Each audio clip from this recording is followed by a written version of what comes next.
3. Is this on? Yes. I thought the light was supposed to be on. It is. Oh. My first video. I thought the light was supposed to be on. Well, it is. The light is on, actually.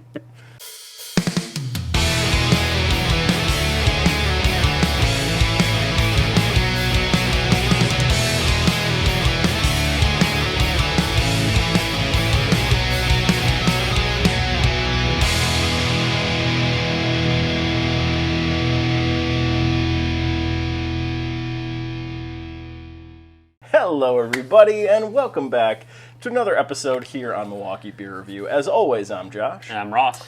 And today we are going to check out a reserve series of beers from a local brewery out of Mequon, Foxtown Brewing Company. We've done a few things from them here on the channel. We're gonna kind of work our way through some of their reserve series beers, and you can see some of them are in cans, some of them are in bottles. Some interesting stuff today.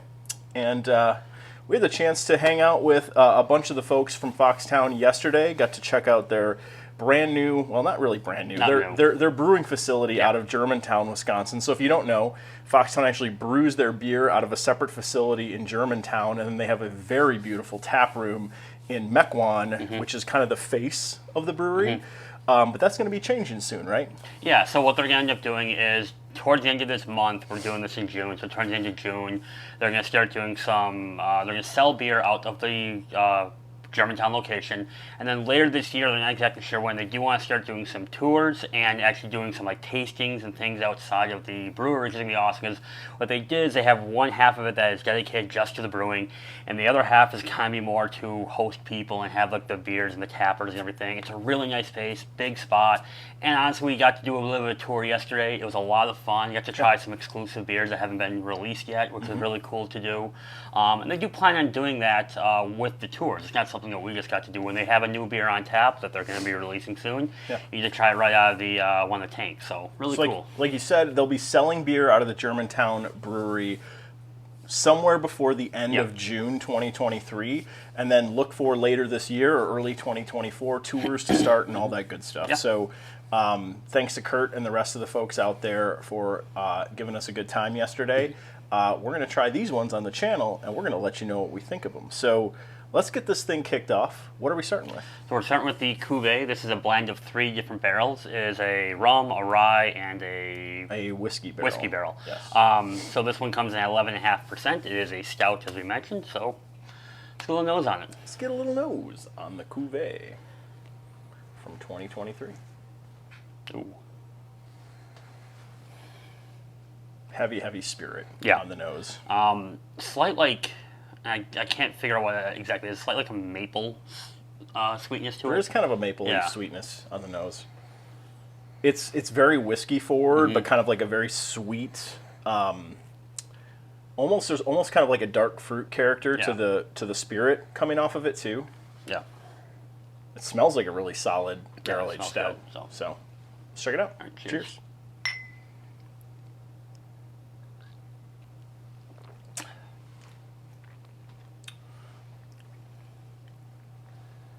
That's good. So I don't think one spirit, I don't know if you're, but I don't think one spirit really dominates it. There is a nice kind of like rye-ness to it that you get with this. Kind of a nice, just for lack of like mineral herbalness to it from that rye. I'm not really picking up the rum, but there is a good like sweetness that I like with this. I don't really know what it is. I don't know if it's like a dark fruit or if it's a maple I'm getting, but there is a nice kind of sweetness to this one. It adds a little bit of viscosity, how sweet it is, about in the mid-palate. I would say the whiskey is the shining star here. I think the rye overtakes the standard whiskey barrels a little bit more. The rum is super berried, but if you know that it's there, I can kind of pick it out a little bit on the front end, but I think the rye whiskey and the whiskey characteristics, as well as kind of that stout sweetness that hits mid-palate, overtake the rum. I think the rum is not heavily here, but it's probably contributing to the overall flavor. No, it's good. It's a good blend. You know, for a barrel-aged stout is a little thin. I mean, it's a little transparent, but it's really solid, and you wouldn't get that on the palate.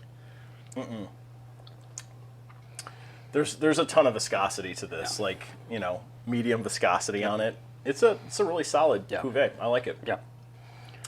Well, Untappd, where are you going to go with the 23 Cuvee? I'm putting it at 4. I think it's really solid. I think it's really good.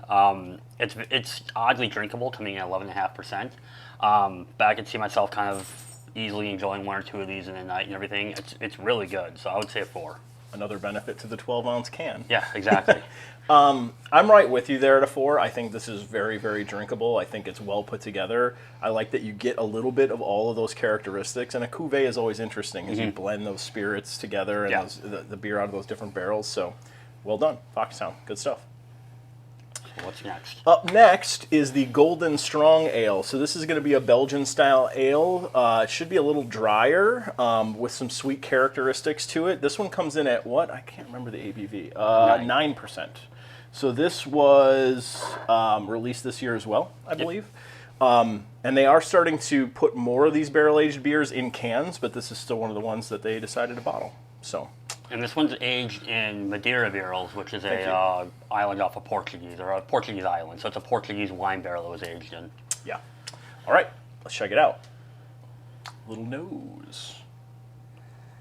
Ooh. I mean, it looks like a Belgian. Yeah. I mean, that is the right color. Ooh. I don't know what I'm getting there. It's definitely it's got to be that wine. Yeah. Okay. It's not a yeast character on the nose. No. It's definitely a spirit wine. It's very sweet. Yeah. Like kind of like a green grape, not like a dark red grape, but a green grape. Kind of like I'm almost getting almost like sweet tart. Sweet. Okay. All right. All right. It smells interesting. All right. It does. Let's check it out. Cheers. Cheers.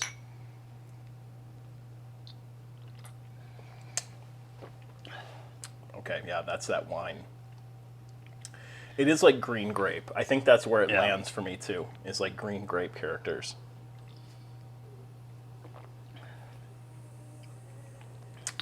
It's got like a green grape. It's dry. It's very dry. It's a dry beer. Dry white wine. Yeah. Very, it captured a ton of characteristics from those barrels. And I've never had Madeira wine before, so I can't directly compare, but I would imagine that's probably similar to what it tastes like. Oh yeah, it's tasty. I'll be honest, that dryness is a bit kind of shocking because I don't really get that in a lot of beers. It's just something different, kind of like really kind of. I don't want to say like it kills the flavor, but just kind of it takes it different than what you're expecting when you first get on the palate.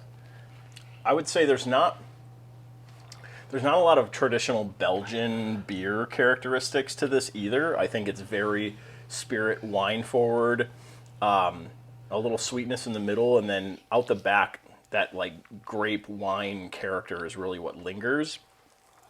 In a good way though. Like if you're a wine fan and you're looking for an interesting barrel-aged beer to try, this would be an easy one for you to tolerate, I think, if you're not a huge barrel-aged beer fan. I would agree.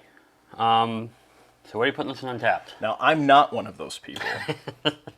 But I can appreciate this for what it is. I think I'm going to go 3.75 on this. Okay. I wish there was a little bit more Belgian characteristics to it, like on the nose, a little bit more of a yeasty character to it, like you get out of traditional Belgian-style beers. But I will say that this is good. I think it's very, very drinkable. I think it's good. I appreciate the complexity of this beer. Again, to your point, though, it's not really a preference for me. I'm going to say 3.5. It's really well made. It's not for me. It's not just something I would choose to drink, but it's a really well-made beer. So. Yep. Agreed. All right. So moving on, we are now back to another one of the cans. This is the Brandy Barrel Barleywine that they have. So this one comes at 9.2%. Excited when we kind of saw this one because I like Brandy Barrel beers and I really like a Brandy Barrel Barleywine, so I was really excited to see this one. So, yes. All right. Get a little nose on it. Get a little nose on it. And interesting. I'm actually just going to pull this other one up. Haven't gotten there yet, but the different coloration on these two barley wines, like this Brandy Barrel one, is significantly lighter than the double barrel. So, yeah. And I believe they said this is an English style barley wine. Okay. I am not smart enough to know what an English versus American barley wine does, but they did say that, so I figured I'd mention it. You don't do English well, it's fine. Let's get a little nose on it.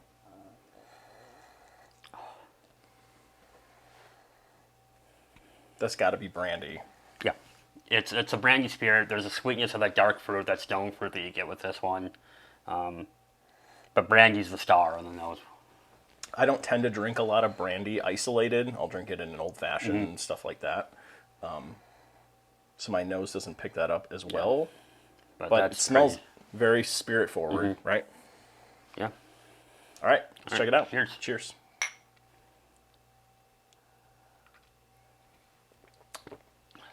Ooh.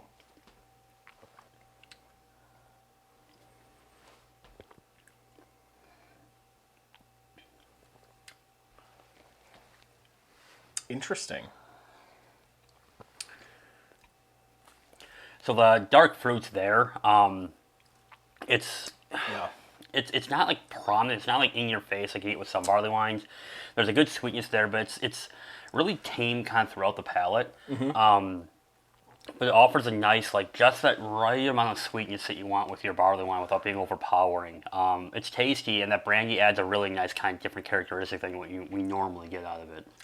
What's interesting for me is the front end it doesn't quite hit right up front. Like, first sip of the beer is actually a little bit empty at the front, but then, like, boom, all of a sudden, like, this heavy malt character hits, and then you get fruit. And the fruit to me actually almost finishes like strawberry. Like, I'm almost getting like strawberry notes through the mid and out the back end of it, which is actually kind of unique. And I really am actually enjoying that. I will say that it's not as heavy spirit on the palate as I was expecting based on the nose. But I think that's okay. Yeah. Actually, in a beer like this, this is only 9.2%. But it's a very tasty barley wine. I would say a little bit less traditional than a barley wine that, you know, a typical barley wine that I'll drink. But I would say this is still pretty good. We're used to that, like, that heavy, like, fig molassesy on some of the barley wines that we drink. This doesn't really have that, but it's not because it's not lacking it. It offers a little bit of a different kind of route that the barley wine takes. Again, that brandy is doing something very unique, because I think a lot of the barley wines you and I have aren't in brandy. No, they're not. So it's bourbon, mostly. Yeah. So, no, this is really well done. I really enjoy this. It's very smooth. At 9.2%. I know we kind of made the joke, but it is rather drinkable and everything, because it's not going to sit there and knock you on your butt after just one of them. Yeah. I'm still getting strawberry. Like, boom, that's the note. Bring this to the Strawberry Fest, guys. I think it fits. Yeah. For me. So putting this one on Untappd, I'm going to go 4 1/4. I really like this. I love barley wines. This one's really good. It's very, very drinkable. It's got some really good flavors to it, and I like what they're doing with it. So, for me, I'm gonna go 4. Okay. That's still a really good score for this kind of beer.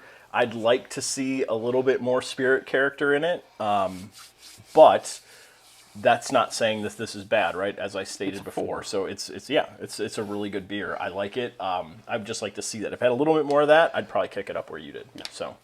Good beer. All right. Last but not least, we've got a double barrel for you. So this is the double barrel barley wine. This is bourbon and whiskey barrel aged, I believe. If I recall correctly. Look at that. I was right. Look at that. It is bourbon and whiskey barrel aged. I don't think I've had a double barrel from Foxtown I have before. not. So we did get to try a tiny sip of this yesterday in a taster glass, but now we've got some little bit bigger pours to check out here. So, and this was brewed in collaboration with the Bottle Shop, which is up in Grafton. So good liquor store up there. So all right, get a little nose on the double barrel barley wine. Again, darker. Ooh. So that's more of the traditional barley wine notes that we get with a strong bourbon kick to it. The bourbon super heavy on the nose. Yeah. It smells really good. Yeah. I think the bourbon's the star on the nose. Yeah. It's bourbon, malt. Yep. Dark fruits, figs. Yep. Yeah. It smells great. All right. Check it out. Cheers. Oh, man. Yeah, that's good.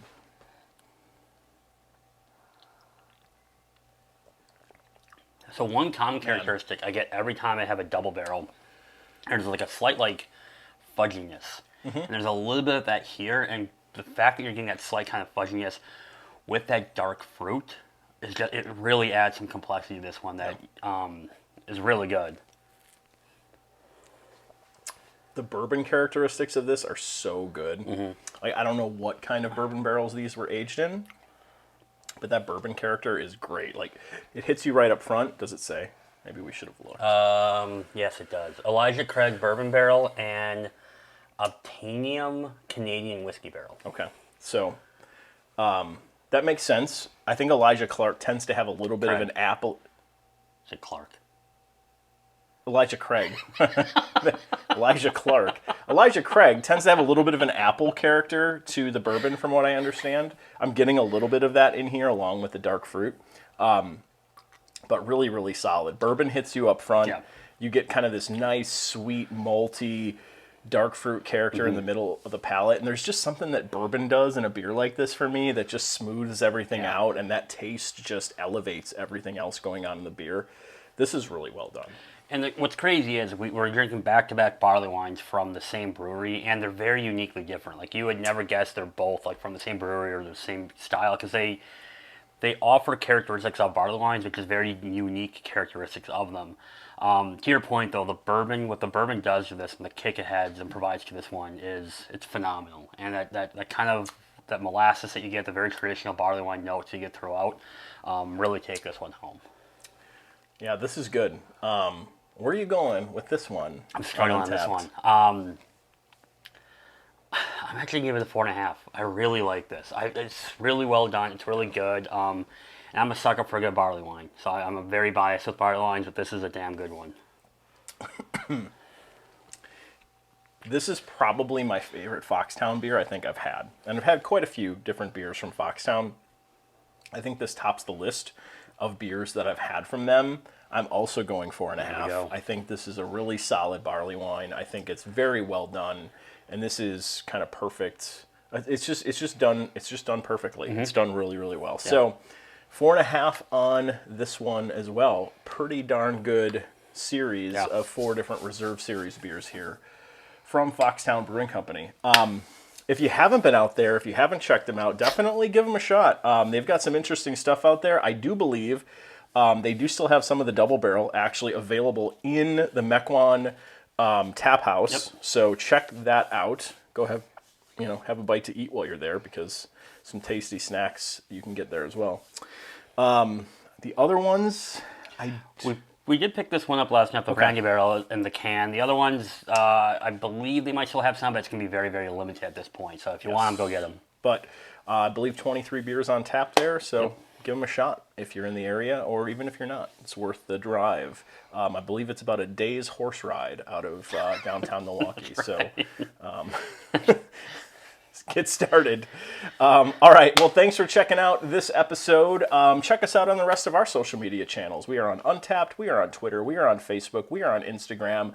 Obviously, we are here on YouTube. So like, comment, subscribe.